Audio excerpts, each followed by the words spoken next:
बिस्मिल्लाहिर्रहमानिर्रहीम, अस्सलाम वालेकुम। नाज़रीन, 2021 के हवाले से आज इंतहाई अहम तरीन डेवलपमेंट हुई है। आज 2021 में जो ज़हीर गैंग की जानिब से जो प्लान किया गया था, जो मंसूबा बनाया गया था, आज वो नाकाम हो चुका है। इस मंसूबे के हवाले से मैंने कल एक वीडियो बनाई थी और उसमें बताया था कि ये गैंग किस तरह का मंसूबा बना रहा है, आपने सुनी होगी। आज मैं बताऊंगा कि आज अदालत के अंदर क्या हुआ, दुआ से क्या पूछा गया और इन लोगों का मंसूबा कैसे नाकाम हुआ। हुजूर वाला, बेसिकली आपको याद होगा कि दारुल अमान लाहौर में अली जाफरी और जुनैरा माहम ने मुलाकात की थी। तो उस मुलाकात की कड़ी थी आज, यानी उस कड़ी को उन्होंने मद्देनजर रखते हुए आज उन्होंने अपना मंसूबा बनाना था या कामयाब करवाना था। बेसिकली वो मुलाकात करने का मकसद ये था कि 2011 को यह कहा गया था कि मजिस्ट्रेट के सामने आपको पेश किया जाएगा और जब जज साहब आपसे पूछेंगे तो आपने क्या कहना है। ये असल बेसिकली उस मुलाकात का दारुल अमान में जो हुई थी उसका मतलब ये था।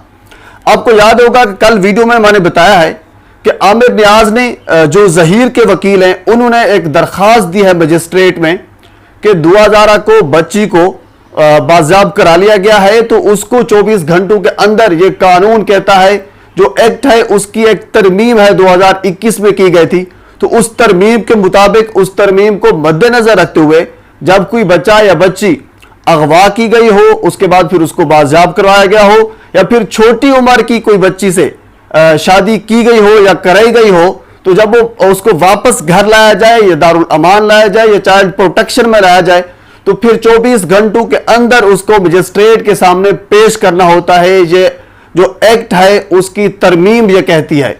तो इस चीज को मद्देनजर रखते हुए आमिर नियाज ने कल अदालत में एक दरख्वास्त दी थी। वो दरख्वास्त क्या थी उसके बारे में कल आपको मुकम्मल बता दिया था, लेकिन उस दरख्वास्त का खात्मा आज हुआ। तो उस दरख्वास्त को मद्देनजर रखते हुए जज साहब ने हुक्म दे दिया था। तो आज जज साहब के सामने पेश हुई दुआ ज़हरा। जब अदालत में पेश हुई, इससे पहले सिक्योरिटी के सख्त इंतजाम किए गए थे। जब अदालत में पेश हुई तो जज साहब ने हुक्म दिया कि गैर मुतल्लका अफराद को बाहर निकाल दिया जाए।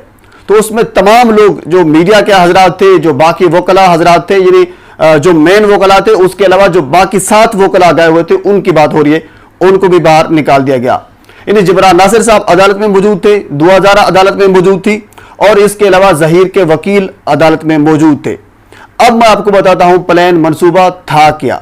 जब दारुल अमान में मुलाकात हुई थी तो उस वक्त 2011 को यह कहा गया था कि जब आपको मजिस्ट्रेट के सामने पेश किया जाएगा, पता इनको भी था कि जज साहब दुआ की स्टेटमेंट काउंट नहीं करेंगे, उनका बयान नहीं लेंगे। तो इन्होंने दुआ से यह कहा था कि उस वक्त आपने हाथ खड़ा करना है और जज साहब को यह कहना है कि मुझे आपसे कुछ बात करनी है। तो फिर आपने यह कहना है कि एक तो जो सरकारी वकील है इसके ऊपर मुझे भरोसा नहीं है, इस वकील को तब्दील किया जाए, चेंज किया जाए, इसकी जगह कोई और वकील जो है मुझे दिया जाए। एक तो आपने ये कहना है और दूसरा आपने ये कहना है कि जो चाइल्ड प्रोटेक्शन कराची में मैं मौजूद हूं, ये जगह मेरे लिए सेफ नहीं है, यहां से मैं सेटिस्फाई नहीं हूं। तो और इसके अलावा बाकी आपने ये कहना है कि मैंने लाहौर जाना है और इसके अलावा 2-3 माह से आप सुन चुके हैं कि ये लोग क्या चाहते हैं। यानी बहुत सी बातें 2011 को रटवाई गई और यह कहा गया कि आपने मजिस्ट्रेट के सामने जब पेश होना है आपने हाथ खड़ा करना है और उसके बाद फिर आपकी जो स्टेटमेंट है वो जज साहब सुनेंगे। तो आज 2011 पेश हुई। 2011 ने हाथ खड़ा नहीं किया, ना कोई बयान दिया किसी हवाले से भी। जब ज़हीर के वकील ने यह देखा कि 2011 हाथ खड़ा नहीं कर रही, कोई बयान नहीं दे रही, तो फिर उसने जज साहब से यह कहा कि बच्ची से पूछा जाए, यानी 2011 से पूछा जाए कि क्या वो सरकारी वकील से मुतमईन है भी सही। तो जज साहब ने उनकी बात को इग्नोर कर दिया, क्योंकि उस वजह से बुलाया ही नहीं गया था। बेसिकली आपको यह बता दूं, जज साहब ने इस वजह से बुलाया था कि देखना यह था कि जिस जगह पर बच्ची मौजूद है वो जगह सेफ है, बच्ची उस जगह से मुतमईन है, यानी बच्ची को जो सिक्योरिटी देनी थी, जो उनको मुतमईन करना था, जो सहूलियात उनको देनी थी बच्ची को, वो सारी चीजें उनको मिल रही हैं कि नहीं मिल रही, बाज़ाब होकर बच्ची यहां आ भी गई है, ये सारी चीजें देखनी थी। जज साहब ने इस वजह से नहीं बुलाया था कि बच्ची को बुलाकर उनकी स्टेटमेंट काउंट की जाएगी, जाहिर साहब को भी ये पता था। तो बहरहाल एक के बाद फिर दूसरी मर्तबा ज़हीर के वकील ने यह कहा कि दुआ ज़ारा से पूछा जाए, उनको किसी और वकील की जरूरत तो नहीं है, सरकारी वकील से मुतमईन हैं। तो फिर जज साहब ने उनकी बात को इग्नोर किया और यह कहा गया कि अगर इस हवाले से कुछ बातचीत करनी है तो फिर आपको कोई और दरखास्त देना होगी। अच्छा, यह चीज ज़हीर के वकील भी जानते हैं, क्योंकि उनको भी पता है कि यह अदालत का कोई उसूल नहीं होता कि आप किसी और वजह से पेश हों और दलाल कोई और देना शुरू कर दें और जो दरखास्त आपने दी ही ना हो आप किसी और चीज पर बहस शुरू कर दें। ऐसा नहीं होता अदालत में। आपने एक दरखास्त दी है तो जज साहब ने सिर्फ यह देखना है कि बच्ची जो है वो चाइल्ड प्रोटेक्शन ब्यूरो में वो सेफ है भी नहीं है, उनको सहूलियात मिल रही है कि नहीं मिल रही, सिर्फ यह जज साहब ने देखना था। स्टेटमेंट तो काउंट ही नहीं करनी थी, ये उनको भी पता था। तो इसी वजह से वो बार बार ये कह रहे थे कि बच्ची से पूछा जाए। तो जज साहब ने बिल्कुल बच्ची से नहीं पूछा। दुआ ज़ारा ने भी कुछ नहीं कहा, ना उन्होंने हाथ खड़ा किया ना कुछ कहा। तो जनाब अली जब समाअत खत्म हुई, समाअत खत्म होने के बाद जिब्रान नासिर साहब ने प्रेस कॉन्फ्रेंस की तो उसमें भी उन्होंने यह बताया है कि अब बच्ची को दोबारा किसी अदालत में पेश नहीं किया जाएगा। हाँ, जब ट्रायल शुरू होता है और उसके बाद फिर अगर किसी अदालत को बच्ची की जरूरत पड़ती है तो तब बच्ची को पेश किया जाएगा, तब तक किसी अदालत में बच्ची को पेश नहीं किया जाएगा।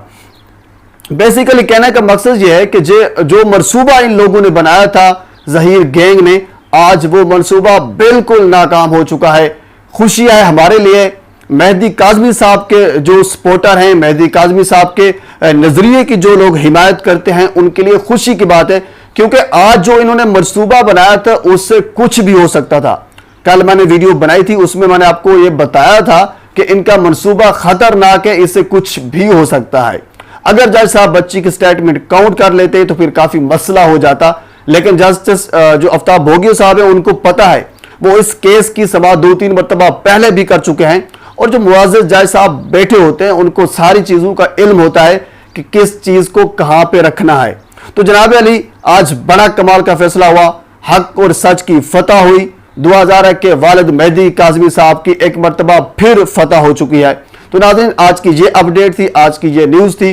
तो इंशाल्लाह मजीद भी जो भी दुआ ज़ारा केस के हवाले से डेवलपमेंट आएगी और जो भी कोई सोशल इशू होगा जिसमें कोई डेवलपमेंट होगी, कोई न्यूज़ होगी, मैं आप तक बर वक्त पहुंचाता रहूंगा।